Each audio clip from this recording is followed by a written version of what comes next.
This motherfucker right here. I swear to God. It's like doing a We show were with on my a roll there. Come on, catch that bottle lightning doing a again. show like with my brother's kids and shit.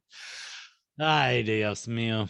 Are you ready to get covered in film? Because we're coming right now. Tonight, we talk hard about 1990s dramedy cult hit. Talk hard. Pump up the volume. Pump up Talk the hard. volume. Talk hard. Talk hard. Hard down life's rocky road. Talk hard. So, for the newcomers, allow me to introduce you to the Covered in Film crew. Come on. First up, his movie picks are obscure. His jokes are often more so. And he definitely has hair growing in his palms. It's Russell. I think it's a foreign film. Craigie. Talk hard. Talk hard. Next, his favorite part of the wad is the A. His movie knowledge is more obscure than Russell's jokes. And he's definitely going to share feelings about something. It's Ben. Wow. It's definitely not Isla Hansen. Talk hard. Talk hard. Talk hard. Talk hard. And finally, I'm saying it right now. I'm giving this movie a slightly better grade just because of Talk Hard in what we're doing. speaking of talking hard, It's a real Finally. hard talker. that brings us to me, who's not embarrassed to be talented. Something is definitely wrong with me, and I can often be found naked wearing nothing but a cock ring. Joe, the sex maniac Morgan. Jeez, that's quite Is an it really intro a of sex yourself. maniac? I haven't heard many people say those things to describe themselves. It's me. It's a thing. You use words to say things. The cock ring and the sex maniac. Those are my titles. Just talk hard. Yeah, I am Talk talking hard. hard. Talking We're talking hard. super hard tonight. You better Ben, be ready talk- for this shit. Talk hard to me about your rate it and grade it. Everybody knows. 1990s. I Absolutely. wrote on here as it started. I thought this was kind of poignant. Maybe it wasn't. If you had the power of like instant recollection, if I had the power of instant recollection, you ever heard of like Mary Lou Henner? She can remember what happened on what day. Like people Right. who can go back like that. Rain Man shit. I would want to use it to figure out the last time I watched this movie because it's been too long.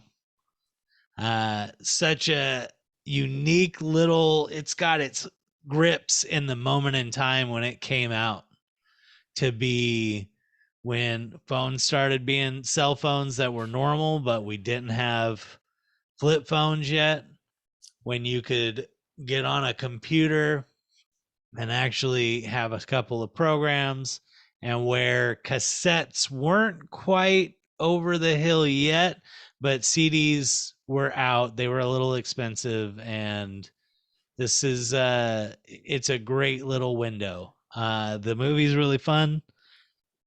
Definitely a cultural snapshot. Yeah, culture. Absolutely, dude. Absolutely. The music, the fact that this was almost like an actual, rap had already been on the scene for quite some time, but it wasn't necessarily like people who listen to other music will also listen to rap. There was very much you listen to rap or rock. That's what I remember. Yeah, no. This was the first Rap, movie rock. where I had really seen both being Yep, that appreciated you by can- somebody. You can just enjoy music for its message. I give this movie a solid A. Its place in time and history. I feel like it holds up because I don't expect it to be anything other than 1990 on film. And that's the facts, Jack. Fair enough. I'm a comprehensive rate it and grade it. Now let's follow it up, Russ. Those are some big shoes to fill. Those are big shoes. And you know what? Talk hard. Talk hard. Rock hard. Hey, I get the feeling that the river is going to affect my internet. So you guys just tell me if I sound like an accordion. Dude, as Sure. long as you keep going, I will never tell you. No, Ben, do me a favor so I don't sound funny. Too late. It's happening right now. Are No. you speaking? This movie. So let me tell you a couple things about this movie. I've seen it multiple times.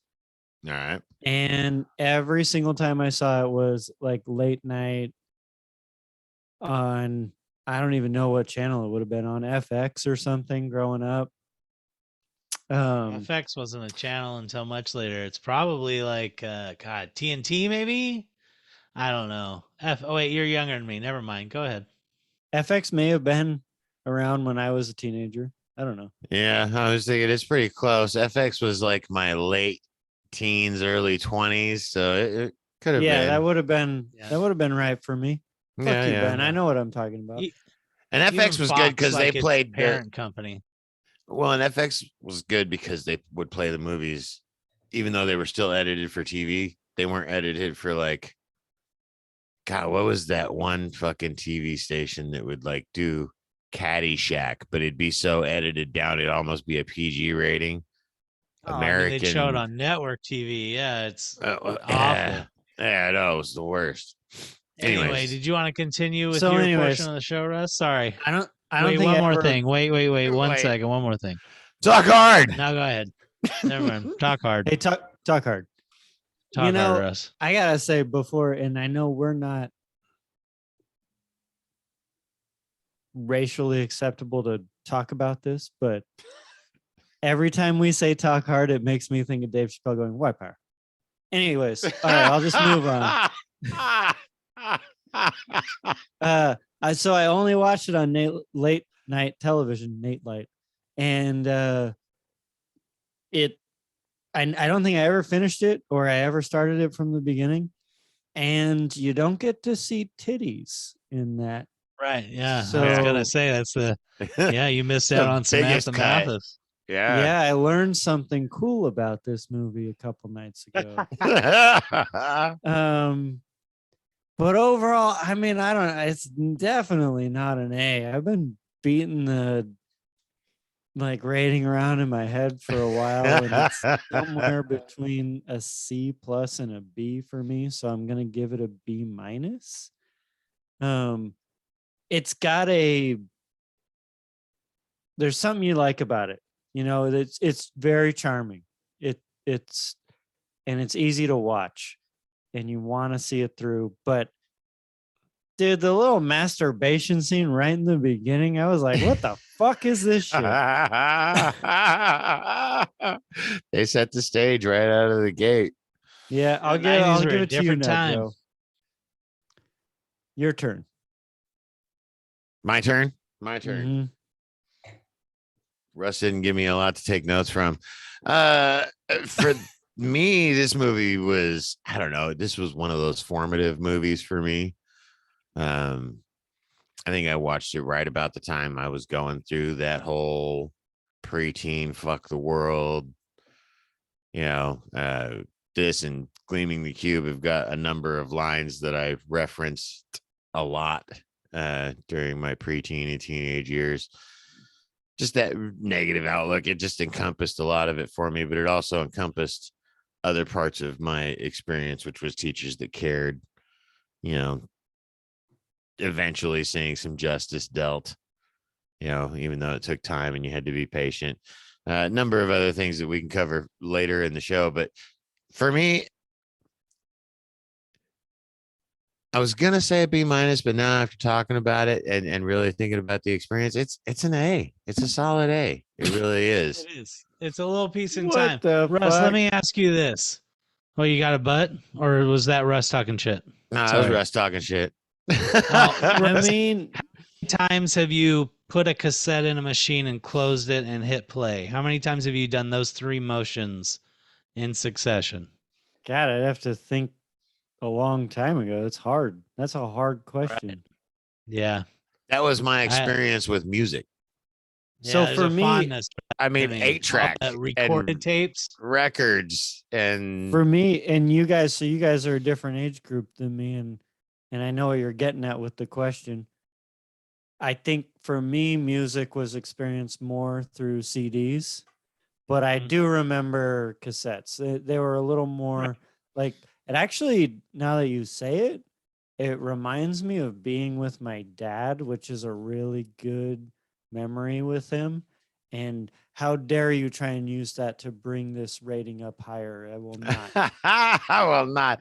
Dude, I Well- remember me and Ben riding in the car, and Ben would pull out his music collection, and it was this big fat case, and he'd zip it open, and there'd be he took all the cassette tapes out of the cases to fit in this carrier. But like he knew where every fucking one was, and he was always the fucking Yeah, that's guy on the stereo. He all the time he'd freaking pop That's it what I out, had pop with- in a new one. Oh, I gotta fast forward, rewind. I had that with CDs, like thank God I Right. didn't have to rewind them. Right. Hold the button Those down like cassettes went halfway through so a you could whole- hear it as it was fast forwarding, so you could know when the song ended. Right. I do remember having a rewind machine for my actual VHSs, but not Yeah. little tapes. Yeah. That tape collection Joe mentions has had an entire lifespan of tapes I had bought for $10.99 or less, or blank tapes. You could get blank tapes Man, don't and pretend like easily you paid. record. Don't pretend like you paid Columbia Music House. Oh no, but that was mostly CDs. No, unfortunately, BMG. I could name a few. Yeah, that yeah. was definitely. I can't believe that you get. It's your fault for getting 16-year-olds to spend money they don't have on music they want. Oh yeah. Anyway, the cassettes. This movie made me very, very like reminiscent about like looking in.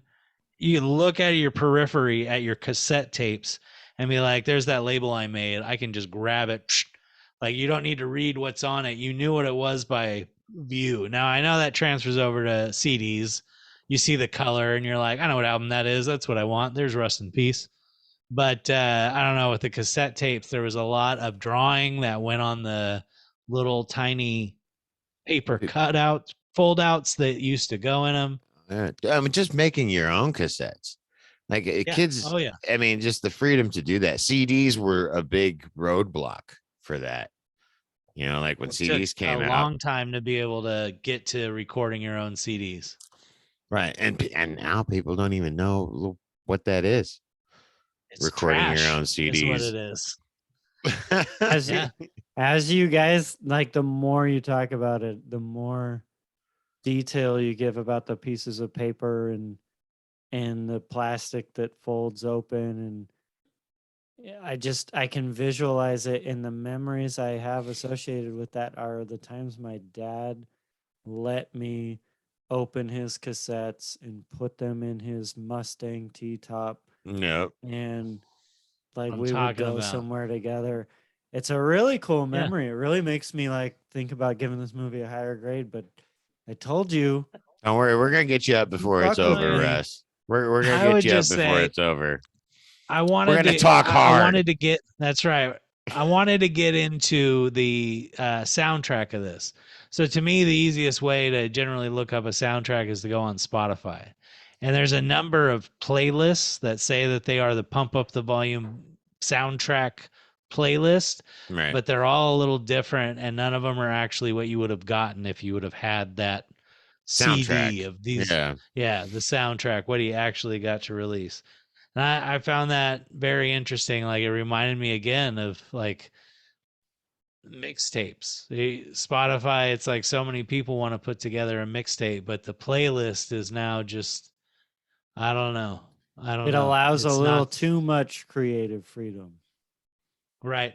I don't know, but it's the next phase of music. It's the next iteration of music. I'm in that stage right now with both of my kids where they want access to their music. And like when I was growing up, I had to go buy all my music unless it was played on the radio. And if it was played on the radio, it was edited. So if I wanted something that had explicit lyrics, they wouldn't sell it to me. Right. I don't have that societal buffer with my kids. They can hop on YouTube on any device Oh yeah. and get whatever the fuck they want. Fuck yeah. I- Uncle. I fucking can shit. remember like my generation, because really when you're like going to stores and buying music, it's when you're in high school, really. Junior high is like you're dipping your feet into it, but it's really high school. And so when I was in high school, it was CDs. And I can remember going to the warehouse, if you guys remember the warehouse. And Absolutely. they Oh, may have yeah. said, Fuck yeah. The Warehouse. The warehouse. yeah, That's right. it may have said explicit, but for my generation, they would let you buy explicit content, but they had a section that had like naked ladies on it. Wasn't allowed to go there, but I would go Right. there anyways.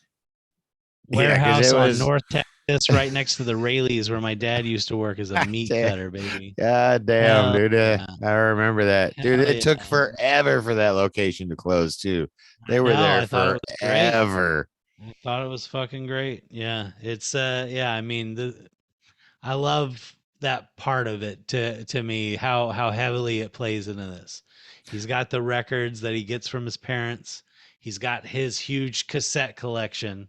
Well, You and don't I ever just see like DVDs, but that was the love that immediate about this movie. appeal of part of this movie that's lost now is the fact that they could go out to in their car away from their parents, turn the radio on, and get something that they weren't supposed to be able to get. Right. You know, those unedited soundtracks and unedited music, and then they could Yep. record it. You know what I mean? I mean, you heard the recordings playing back. I mean, this was like a big part of this movie and the culture at the time. That music distribution was. Did you big guys deal. have a like person in your friend group who would record things and maybe give you copies? Oh, it was Ben. I know it's funny Uh, you talk about getting into music in like junior high, and I'm like, oh, dude, 6th grade. I remember making the perfect recording of Master of Puppets to where it was just Damage Incorporated on the other side, and I got all of Orion. You had to time it out really close. 6th grade? Really? My Oh, white yeah. state of euphoria Yeah. Ben was on that cassette shit. tape. I took See, that shit. I took that shit with me places. Yeah. That's really interesting to hear, honestly. It's like, yeah, I listened to music when I was in 6th grade, but I didn't really start to connect with music on a big level where I'd want to go spend money on it, my fucking lunch money that my mom gave me that I would save, until really high school. In junior high was like, it was another level. I would listen to it with people, and No, yeah. 7th and 8th grade, dude. I'd have my friggin' boombox on the kitchen table, standing there right in front of it with my tape loaded, my finger over the fucking record button, waiting for the song. I think So I for could me, get radio? it. Yeah, Oh, so I dude, could yeah, get it. 90.5. I remember listening to 90.5 like twice a week because they would play specific music, and it was like I love all of it. Yeah. so maybe that's a generational thing too, because I remember 7th and 8th grade, and I remember that's when, like, for me, maybe the first like real good consoles were being released, and so for me it was all about video games and girls That's fair. That's at fair. that time. Yeah. And No, that's it's fair. like PlayStation 2 or Nintendo 64 or something at that time, but like Probably video games N64. were- N64, GameCube. that was all Uh, important. Those are important games, and I had to play them. Yeah, no, they were formative, definitely too. foundational. So wait a Very minute, before true. like we just keep going on and on and on about this.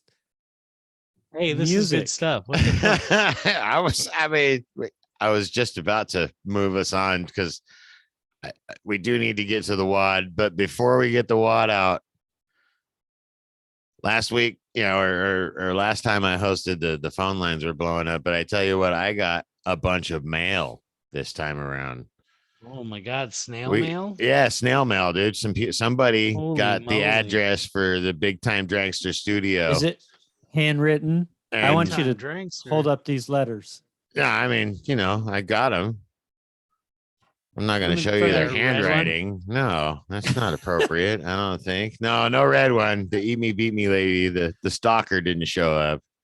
Not appropriate too to show bad. their handwriting. Mostly it was a lot of bullshit. I'll just hit a couple highlights from the bullshit portion of the pile. James Cameron dropped a note. And he said Oh, for shit. Ben, he said He's Ben got needs the to address of the Big Time Drinkster Studios. Well, I mean, dude, it's fucking James Cameron, right? We might have to move offices. Well, his note just said it was very short and to the point. It said, "Ben, fuck you again." I don't know what that's about. Well, I mean, I might have said some inflammatory things about James Cameron. Yeah, you were mean to him. Once I or don't think they maybe got even published. I'm twice. pretty sure. Do we have both episodes up where No, one James episode Cameron isn't gets beat up really by an episode. Ben? Finish your thing, Joe, but I got a question for Ben after you're done. All right, fair enough. Yeah. Matt Damon appreciates that because he dropped a note, and I know he's gonna like to get some airtime again. Okay. His note said, "Talented Mr. Ripley, bitches. What? 80 plus views. Wow. Not, yeah. not sure Click what's the going button. on here. there. It's our most popular video ever. Easily the most no. popular Matt Damon video. Matt Damon. Yeah, Damon. Talk I hard. said his name to someone the other day, like a woman in her mid 30s who I don't know, I thought would be more interested in other things. But I said Matt Damon, and she's like, Matt Damon. And I just was like, Fuck I was yeah. like, you got a little hot. That's great, dude. They have contributed so That's much. great. I hate to say it, but they have done so many good things. Well, I get to go see Book of Mormon tomorrow. Speaking of people that do good things, somebody named Peter Berg sent in a suggestion that we do The Kingdom. Yeah, he directed it. I was gonna say. Pretty sure that's been done. Maybe, I don't know. It might be one of the lost episodes. We might have to come back to that one. Definitely the lost. It's the only time we tried to do two. That one was extra lost. That's the most bestest episode we ever. It was did. It was definitely the most Also dynamic, lost. and now gone forever. Two movies at one time, and the record button didn't work. The record button didn't work. It just didn't convert. It was a masterful hosting job by Ben. It was absolutely beauty. I was ready to go. I was ready to. It's gonna be my penultimate. But there were some real gems in there, because none other. Got gems. I do got gems. All right. Hard Harry himself had something to say. Oh, snap. C. Slater, Christian Slater. Well, no. or the character Hard breaking Harry. the fourth wall. Yeah, Hard Okay. Harry. Okay. Christian Slater. Christian Slater ain't got time for this dumbass show. Talk Matt hard, Damon Harry. does, and James Cameron are fans, but not Christian Slater. Talk hard. Oh, okay. Talk hard. Russ, he had a really simple question for you. Is it bigger than a baby's arm? Well, like it's close. It's pretty comparable. Enough said. Ben, It's the protagonist of a movie. the protagonist. It's the penultimate. But Ben, his question for you was super simple. And you hella called in the lead. He said, "What's your favorite Hard Harry song?" Oh, my favorite Hard Harry song. Yeah. Honestly, are we taking? Are we? Yeah, because it'll take a minute. I know you hear it. Well, no, I mean, so it's all right. So I mean, we can have the discussion about it. Everybody knows by L. Cohen. I mean, that's the one. I feel like Leonard Cohen is like, I wish I remembered to listen to him more and kind of enjoy his cool type of music. Like I was thinking about the fact that I've got pretty much anything I want to listen to by just talking to a device, right? That I feel like that's how I get 99% of my music now. Dude, we're literally living the dream that made this movie obsolete, and we don't even right. appreciate it.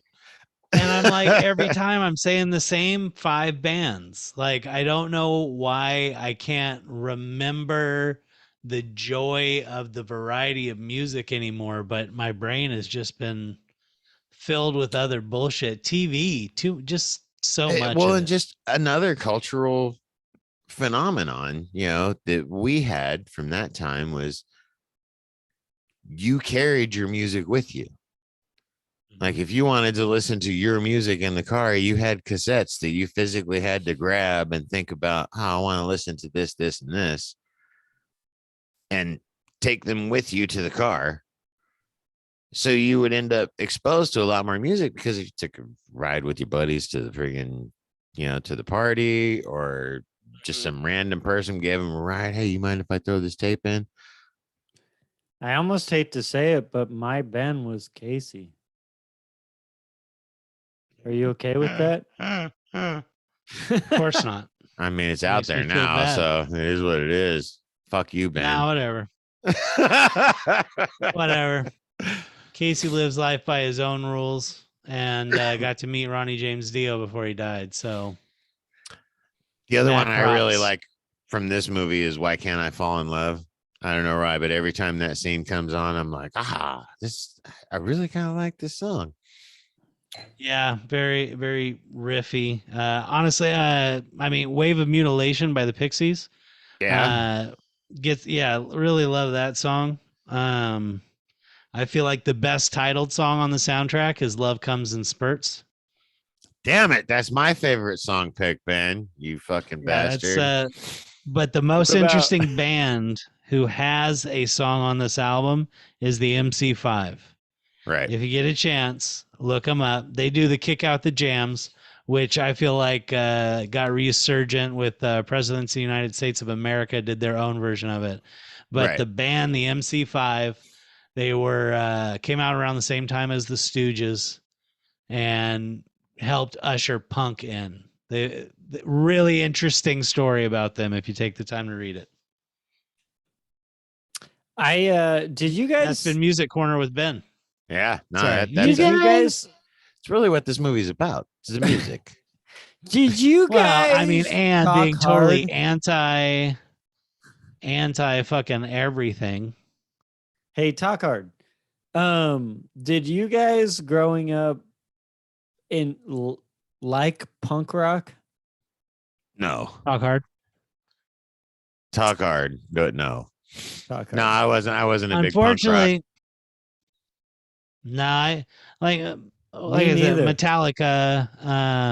Metallica, Anthrax. There's probably people that probably- will stone me mean- for making this statement, but my first real exposure to what I considered and was easily identifiable as punk rock was Sex Pistols. And I just wasn't a fan, I mean, and Sex Pistols are often credited for being like some of the grandfather, the godfather of punk in a lot of British circles. punk. Yeah. British punk, definitely. It just wasn't for me, man. And that left a bad taste in my mouth. I was prejudiced for a long time. Now I like it. It's got its place.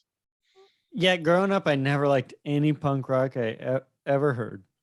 After I did see Rancid live many years ago with one of my favorite bands, Dropkick Murphys, and when I saw Rancid live, I've never liked Rancid Studio other than Ruby Soho.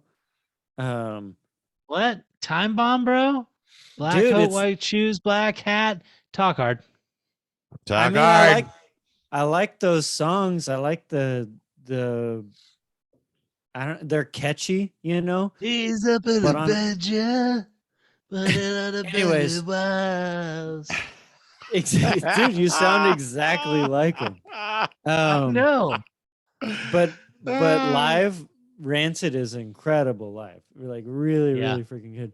And it made me have this like sudden like, maybe I would have liked some punk rock bands live. But when I was watching this movie, I was like, there's a lot of punk rock in this, and it all sounds like fucking crap. But I did really enjoy Beastie Boys, and I really enjoyed Ice-T's "Let's Get Butt Naked and Fuck." I mean, there, How yeah, could you not? definitely top 3 if you're giving out best songs on the soundtrack is Ice-T's. I mean, no one even remembers that song until you hear it in a moment, like watching this movie. Yeah. And you're like, oh yeah, Ice-T. Oh He yeah, made that song. that happened. That That was a guy moment was in on- time. That guy was a detective on Law and Order for a while. But he Yeah. also Wait a sang minute. this weird You're ass telling song. me You Yep. know, NCIS and Many Johnny others. Mnemonic, and yeah, many we others. could go on. But Motherfucking speaking of Tank Girl. going He was a on, kangaroo. I think it's time we get the wad out. That's a lot of music, which, you know, arguably is a strong foundation for this film. Really But got me in the mood to get into this wad. well, I want to get the wad out, and then we can go back to having the conversation that we all want to have. But first, we're gonna tag team the W and the D. 'Cause Same they're dude. the same dude. Yeah. Same Alan effing dude. Alan Moyle. Moyle. Canadian that last director. name. Moyle, right? Yeah.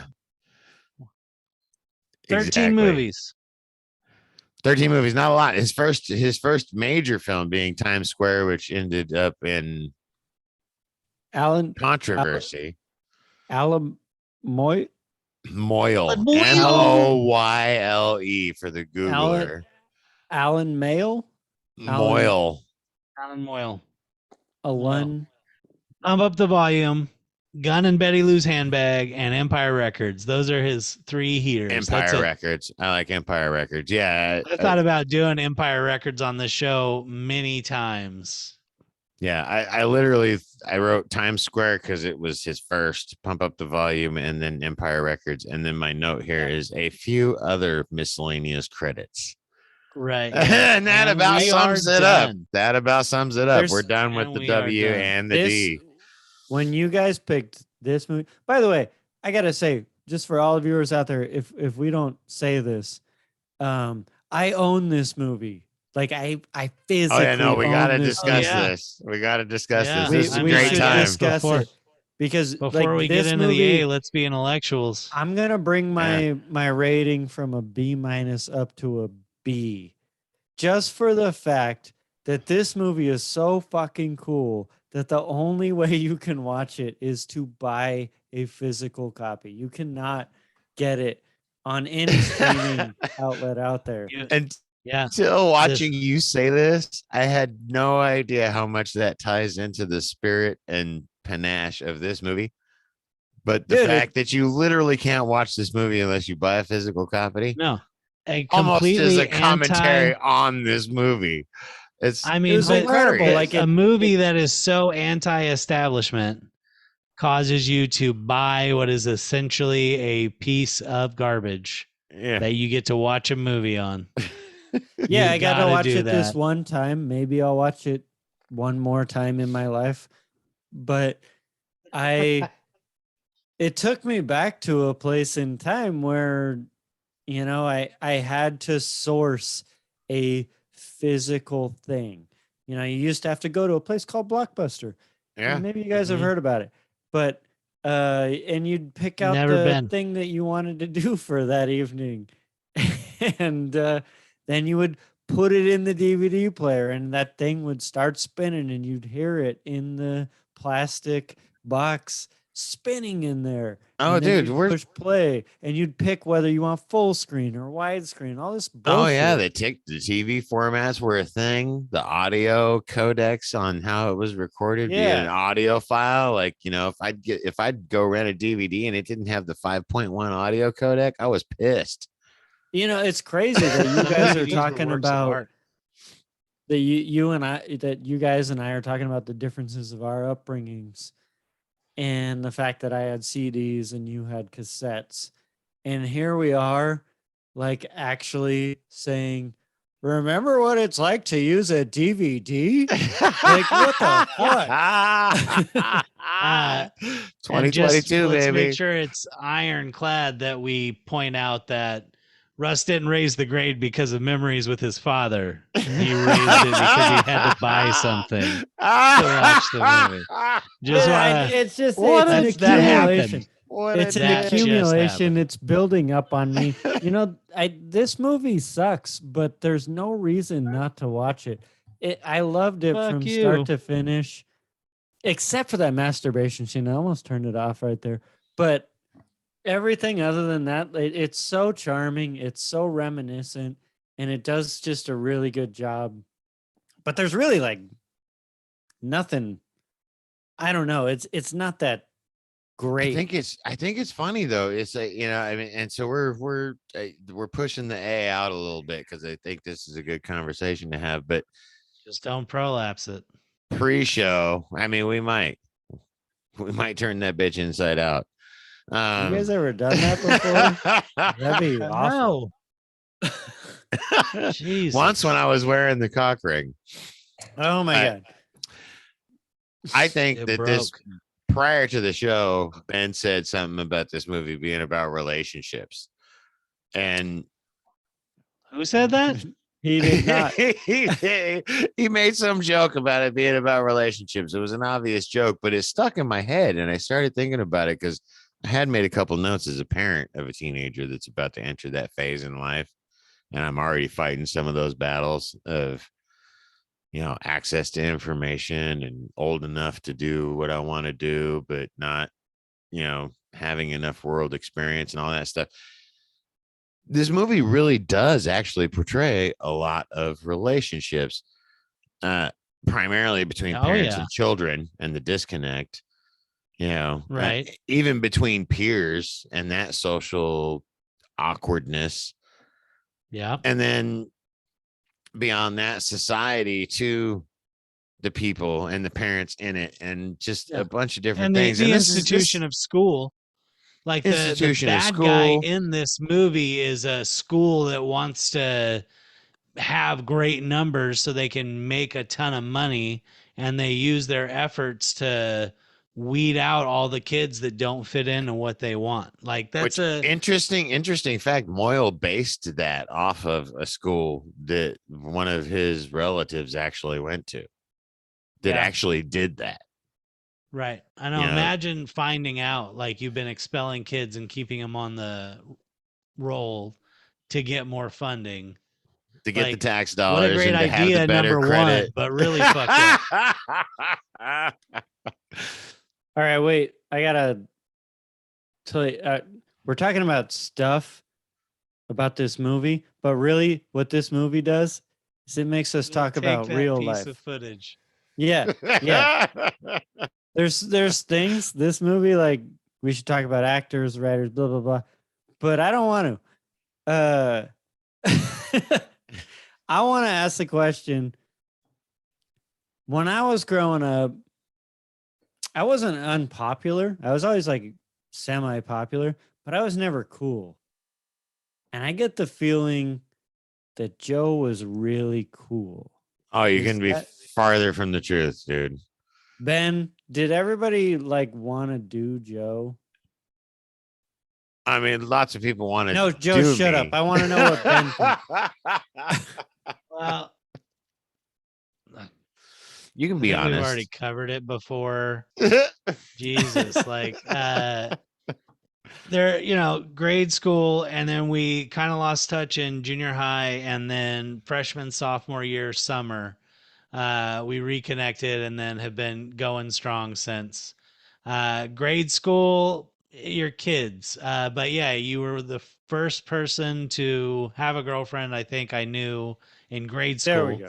Interesting. And then I remember when we reconnected, you, I almost remember her name, but you'd had sex with a girl and she told you she was pregnant, but all because she was a massive liar and was trying to be fucking crazy trapping. Like, absolutely insane.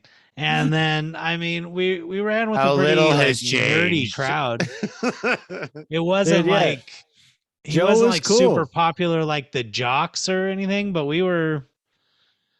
No. That's Cool exactly like I Cool, wasn't a Joe's jock. really cool.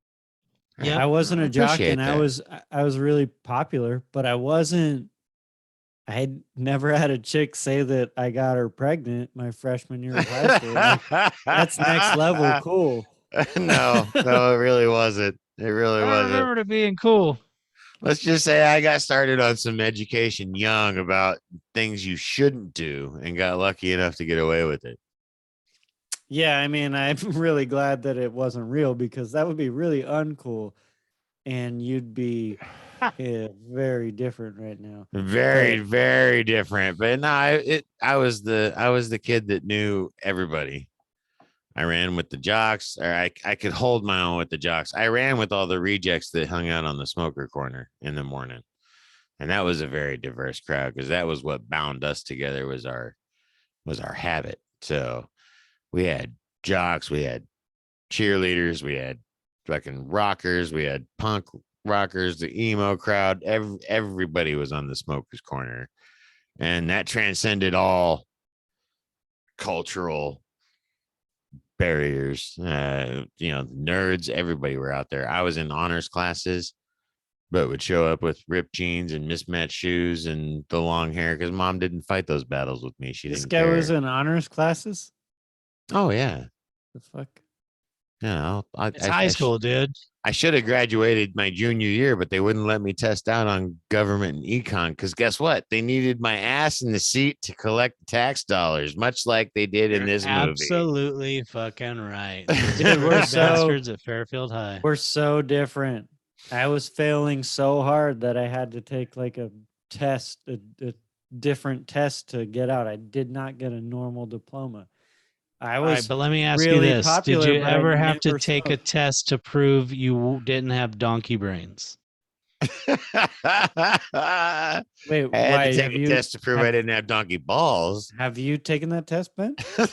No, no. Well, I mean, I I graduated haven't high taken school. it, but I just thought maybe if you're asking the question. I mean, from No, I experience, just wanted to perhaps. make sure it wasn't like, oh, I got to take a special class. Now I got to take a special test to find out if like I start riding a smaller bus to school. Hey, if I rode the short bus to school, then a lot of people in this world who are in for a surprise. God, the short bus. Good Amen. God. Jesus Christ. Fucking.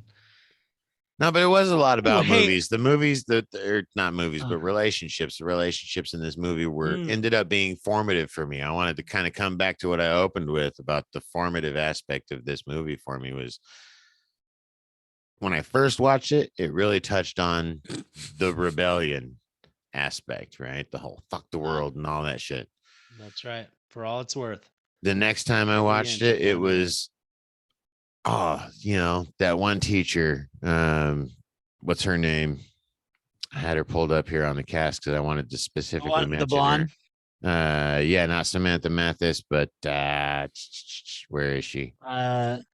Donna Ellen Chastain Green as Jan Emerson. Oh, Ellen Green. Yeah, Ellen Green. She was the cool teacher. Like believed that kids should just be kids and had actually connected with the kids on a real level, and I had a couple teachers like that. Right. Encouraged you to, like she was like, yeah, the system sucks, but play by, figure out what they're doing, figure out what their rules are, and then figure out how to break their own rules. Mr. Atkinson, if you're out there anywhere, you'll never see this, but you were a good teacher. That's he started powerful diet endorsement. that got really popular. I don't know. I thought from Nice. Napa, wasn't he from Napa? Nice. Maybe he is the meat guy, but zinger. So I can think of a bunch, dude. Fifth grade Miss Zaragoza. Oh yeah, Miss Zaragoza, huge. Mr. Hoffman was huge for me. Third grade, Mrs. Brown. God damn, no, the other one. You in third grade, you had Miss Brown. I had Miss G something Gonzalez. That's not it. Anyways, she hugely impactful. I can't remember his name anymore, but my college history professor, my physics teacher, honors English. The guy looked like friggin' Dude, the guy came to class every day, hair a mess, looked like he slept in his blazer, but that guy was brilliant. Just absolutely brilliant. Incredible instructor. Speaking of history teachers, Mr. Pridey, you were a good one. He was the teacher when 9/11 happened for me. Ah, 'Cause all I mean, right. you guys, I know you were adults, but I was in high school, and he was the one who was like, guys, this is very important. We are not doing school today. We're going to watch TV. It's crazy that you were in school for that. I was grown ass Yeah, out, it was own the house. I was came out fucked of the up. bathroom from taking a shower, and Linda's mom was on the couch, and I was like, "Good morning. What you watching?" She's like, "Plane hit the World Trade Center," and I watched the second one happen. Yeah, I Yeah, remember same watching the here. second one happen. Same And I here. don't We know. got to the gym that morning to do our workout and jumped on the friggin' treadmills and looked up at the TV, and it was like, what the fuck? Mm-hmm. Ugh. Yeah. Yeah, it was But crazy. Anyways, 11 years before that, Mr. Pump Pridey's Up the class. Volume got released. And since we're already throwing out a bunch of names that nobody knows, let's give the mic over to Ben and really get into the A here. Christian Slater. We're just gonna open the gates. I'm gonna open it for Oh you, my and then God. I'll leave it to you because I'm sure you've got notes. I've got Wikipedia pulled up, but Christian Slater. 140 credits. 140 credits on IMDb. Name one. Oh shit, we've done it already. How about the volume? Celebrity I know, Jeopardy. doing that one. Yep. He was in Star Trek, Cuffs. Dude, Star Trek 4, the Star good Trek one. 4. Yep. Yeah. He was the Heathers, guest captain. Heathers. I feel like when he was in Heathers, that's what launched him. Young Guns 2, right? Yeah, huge. Like after Emilio being such a big Estevez. fan of Young Guns. Yep. Robin Hood, probably Oh, yeah. one of my least favorite roles in one of the movies I love the most. Yeah, it wasn't a good Christian Slater role, but it was No. one of his early ones from his 91 to 04 Rampage. Yep. Whiny little bitch. Untamed Heart with fucking Marissa Tomei, dude. I don't know how that's many a great times one. I've seen that movie. I don't know why I've seen that movie so many times, except it probably ran on HBO. But It's a great movie, and it's a great role for him and Marissa Tomei. It's a great movie. And Rosie Perez. Rosie Perez was in that. Was honestly. Oh shit, you're right. Yeah, back in the day, Rosie Perez. God damn. And then we've already reviewed one, True Romance. There you go. Hit that and watch True Romance right now. Very reviewed it. Similar role in that movie to his role in this movie, I felt like. A much later version. Yeah, absolutely. Yeah. Like he got out of jail and that's him. Yeah. Like that's Hard Harry, the 20s. Right. Broken Arrow with fucking John Travolta, Howie Long. I mean, also Samantha Mathis in that movie. Is she really? That's a good call. I didn't know that. Little crossover. Very Bad Things, I think, is the peak. Very Bad Things. Right there at the top. You got all my shit that I was gonna say, except for he plays the cool fairy in Fern Gully. I knew Russ was gonna bring it up. Yes. I did leave Fern Gully in between Cuffs and Untamed Hearts up.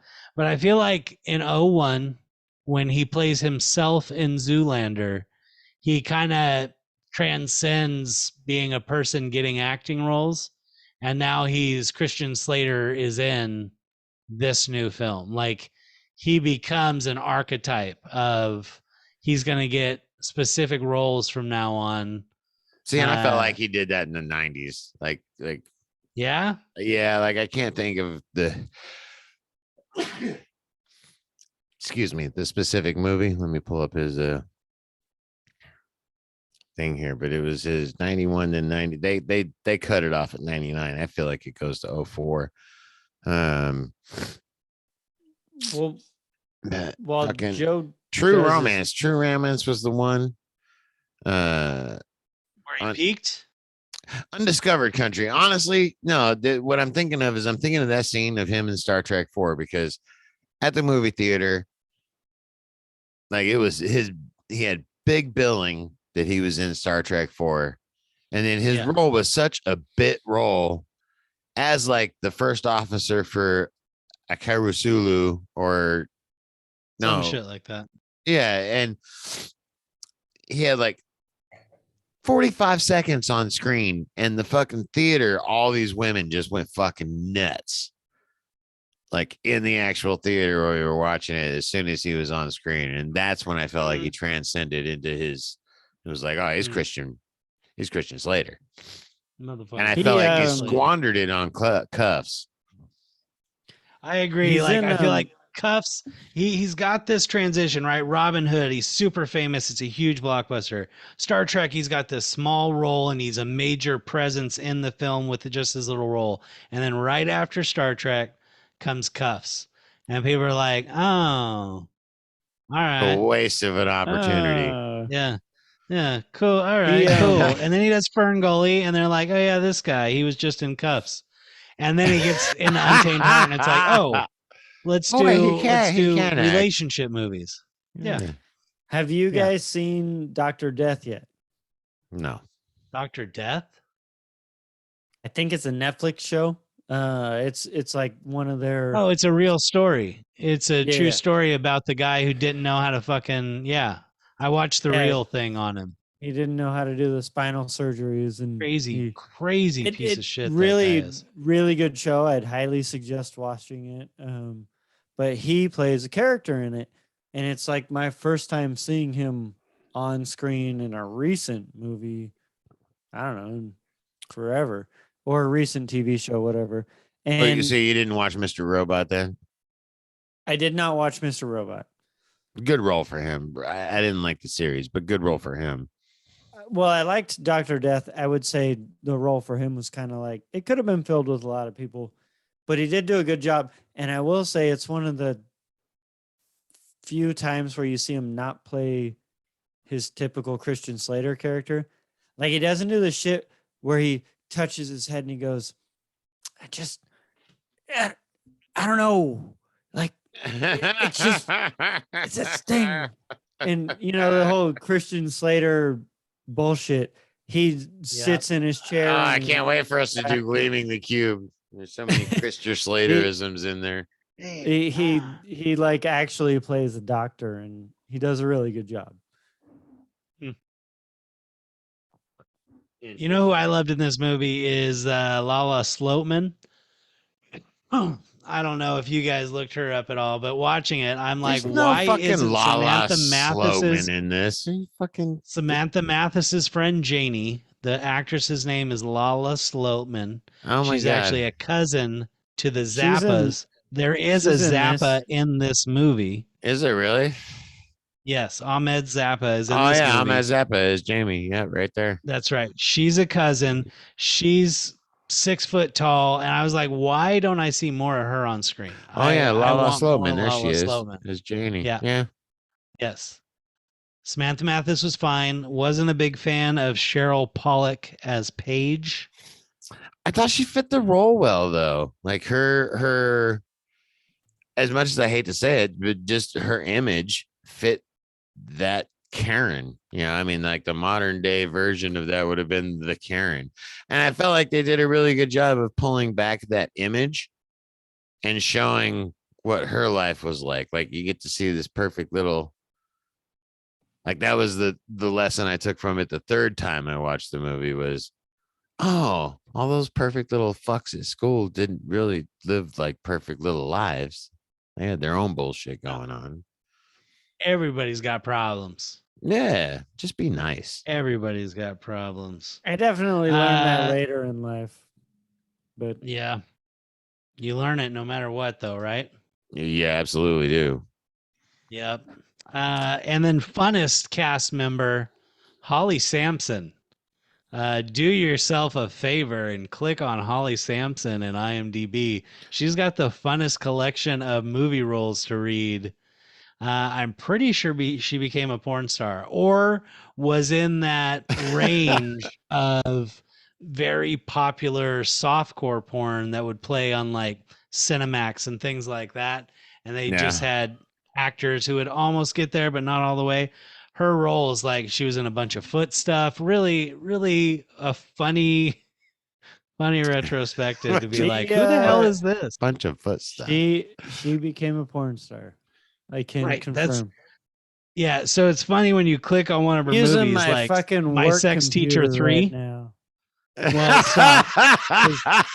Oops. But she's got one called My Sex Teacher 3, and you click on it, and the other actors' names in it. Just so fucking funny to read all the porn names and be like, oh, she got in a porn. All right. I mean, porn's all about branding, just like everything else, right? Well, she was in a lot of it. Anyway, you didn't talk about James Hampton as Arthur Watts. No, Yeah, who's but that? we don't need to. He was the FCC guy. Oh yeah, he's been in a lot of stuff. He's always a smarmy little shit. I don't know. What about postal clerk Alan Mijikovsky? No, not at all. But I really love the I'm gonna put on sunglasses to go into the post office box. I thought that was really Yeah. like, That's you're the totally disguise. conspicuous now. Totally. Where, yeah. Oh my god. Yeah. So much of it was good. And I loved how they played down the eat me, beat me lady as a stalker. Total fucking stalker. And they turned it into a romance. Like, I'm just hanging out outside your post office box, waiting for you to come get your mail. No biggie. Like, I'd go to jail if I did that shit nowadays. Any amount of playing detective, I love that part of the story. I'm like, oh yeah, you're gonna get him. You're gonna find out who it is. Last mention for the A, and then I'm totally out of it. Is when let me see. Ben's pulling out. Early on in the movie, when they show Samantha Mathis for the first time, there is a blonde who walks by really fast. I don't know if anybody else caught it, but white shirt, leather jacket, I'm all, is Joe in this fucking movie? Holy shit. Early on, probably first 5 minutes, well worth going back. I was like, oh my God, Joe's in this movie. It was absolutely high school Joe. Like, I've got a picture of you with red on your mouth like you're a vampire dressed all in black on a Halloween. And I'm dude, that's him. Yeah. Right there. Yeah, anyway. I've got a picture of myself in my junior year yearbook, dressed as the Crow. It's epic. Right. You really love that look for quite a while. It works. You play to your strengths. That's right. Speaking of which, like and subscribe. You get a strong episode like this almost every week when we're not incoherent. Almost every week. Hard. Talk hard. Ring that bell. Talk hard. Definitely ring the bell. Come back for more. Yeah. Leave comments. Write us letters. Give us a call. Hey, Big Jason, Time Drankster Productions. we don't believe you that you actually watched this. So if you got to the end, say something in the comments. Hey, call out to like one of our three actual watchers. Oh wait, no, that's us. Yeah. I don't think I'll make it to the end, but we'll see. This one had a lot of nostalgia. Great episode, guys. I really enjoyed it. What's